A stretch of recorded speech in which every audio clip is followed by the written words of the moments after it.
Lindsay, let me start with you, just in terms of how successful the Fed has been in trying to address what has proven to be very sticky inflation. What grade would you give the Fed? I would give the Fed a B right now because we still have a lot of unfinished business. Inflation has come off of peak levels, but we're not at 2% yet. 3.5%, 4%. That's not 2%.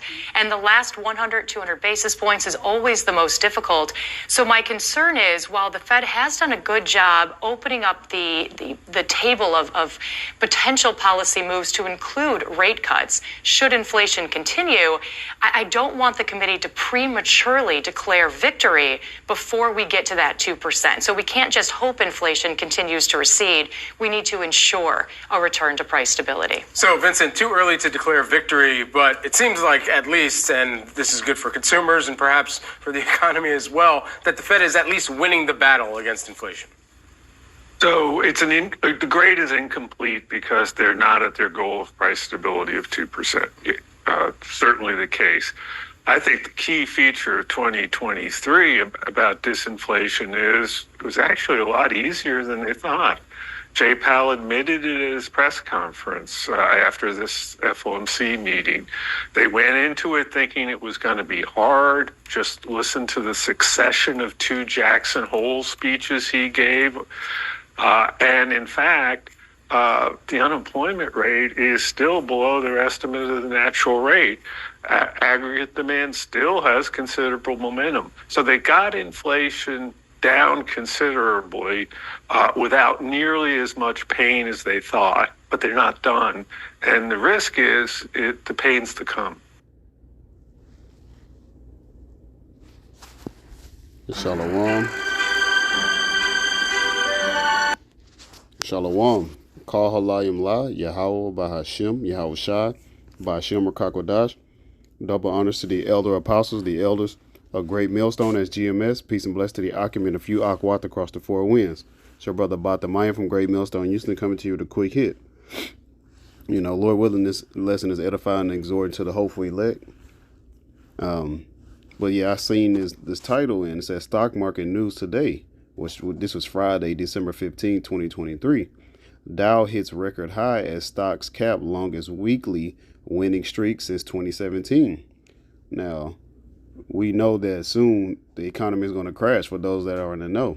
You know, you so-called Negroes, Latinos, and Native Americans, which make up the Israelites. And then you do have those, you know, since the Israelites have been scattered across the 4 winds, we do look like the other heathen nations. But if this truth resonates with you, then more than likely you're an Israelite. But we know that the stock market is going to crash in order to bring in that microcharagma, which is that grain of rice that's going to go underneath your skin, whether it's in your right or left hand, anywhere in your body or in your forehead, somewhere in your head.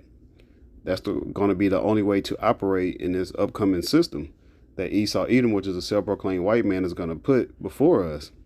But they making it seem like the stock market is going to be on the up and up going into 2024 when the stock market has been down.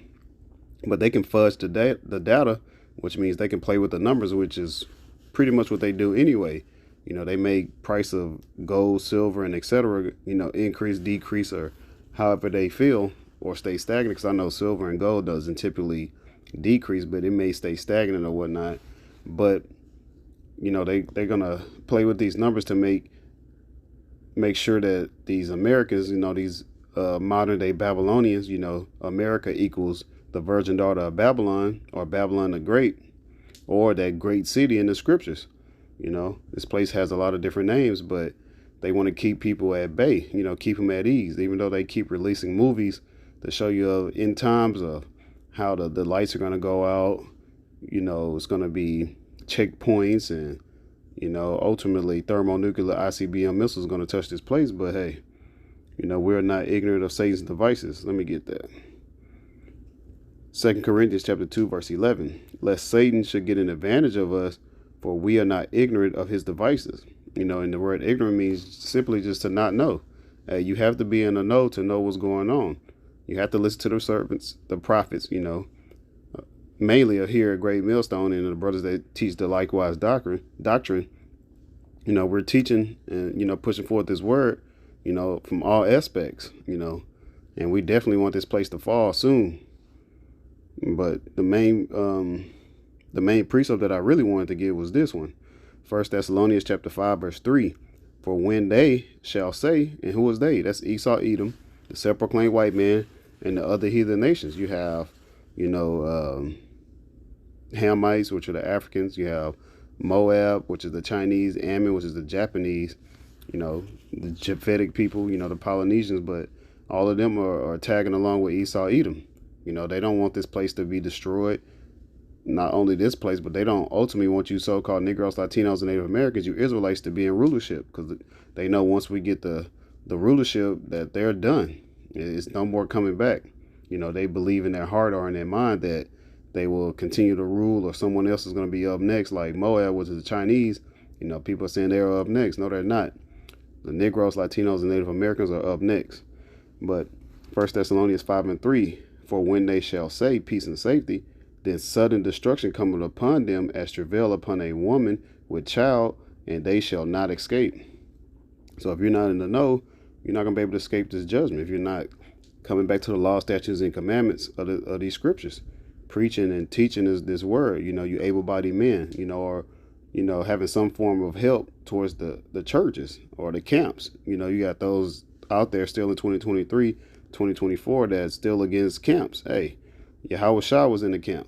If you don't know who Yahweh Shah is, that's whom the world ignorantly calls Jesus. And then the Most High, whom the world ignorantly calls God, his name is Yahweh. So Yahweh is the Most High, which his name means he is, he exists. He's the Father of spirits. Then you have Yahweh Shah, which is he is salvation. He's our Redeemer. He's going to buy us back. These stock markets are not going to save us. The scripture says silver and gold in the day pretty much of Jacob's trouble, roughly paraphrasing, it's not going to save you. Only Yahweh Shah is going to save you. If you have the Y, which is that mark of exemption, you're not going to be saved. You have that micro charagma, that charagma that's in Revelation 13 to 16. You want to avoid that. You don't want to take that, because you will be destroyed, as it says in Revelation 14, 9 and 10. But when they shall say peace and safety. So right now, they're keeping people at bay with this peace and safety, showing that the stock markets are kind of on the up and up. But hey, we know that this place is going to crash, and it's going to crash soon, and it's going to crash fast. 1 Thessalonians 5 and 4. But ye, brethren, are not in darkness, that day should overtake you as a thief. So that day of Jacob's trouble, when all hell's breaking loose, and everything's going to be chaotic, what's going to happen? Yahweh Shah is going to come back on the fathership. He's going to save us. He's going to be with the heavenly host of angels, the heavenly army. Also, they're going to be in chariots of clouds, which are so-called UFOs or UAPs, which we know them as IFOs. They are identified in the scriptures as clouds, chariots, that's the vehicles, that they fly in. So we're not in darkness. We're not in gross darkness as these people, as it says in Isaiah 60 and 2. These people are in gross darkness. They have no clue what's going around them. They can't see. The prophets were called seers. Why? Because they can see into the future. They can see these prophecies popping off the page, like they say, like popcorn, like the elder brother's been going into. But hey, you better come out of that darkness, or you're going to be in that dark cloud, which is be them thermonuclear missiles. And then ultimately you're going to be, evaporated by that fervent heat from those thermonuclear ICBM missiles.